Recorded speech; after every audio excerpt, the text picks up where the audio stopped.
ছোট্ট ছেলে মেয়েদেরকে ননির পুতুল করে গড়ে তুলবেন না, খবরদার। ওদেরকে কষ্ট সহিষ্ণু করে গড়ে তুলবেন। অনেক বাবা মা আছে এত আদর করে, এত বেশি আহ্লাদ করে, যা চায় তাই দেয়, পরে হিতে বিপরীত হয়, ঠিক কিনা? ছেলে মেয়েকে অভাব শেখান, আপনি থাকতেই কষ্ট করা শেখান, তার জীবনটা স্মুথ হবে, তার ক্যারিয়ারটা ব্রাইট হবে, তার ভবিষ্যৎটা সুন্দর হবে। ছেলে মেয়েরা কিছু চাইলেই সাথে সাথে দিবেন না। ছেলে মেয়েকে কষ্ট শেখান, ওদেরকে সংগ্রাম শেখান, প্রতিকূল পরিবেশে কি করে টিকে থাকতে হয় এটার সবক শেখান।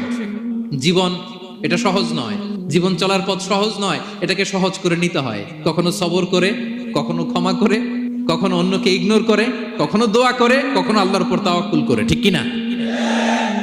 ছেলে মেয়েকে আদর করে বোঝাবেন, বাবা এখন তুমি বাবার হোটেলে খাও, মায়ের হোটেলে ঘুমাও।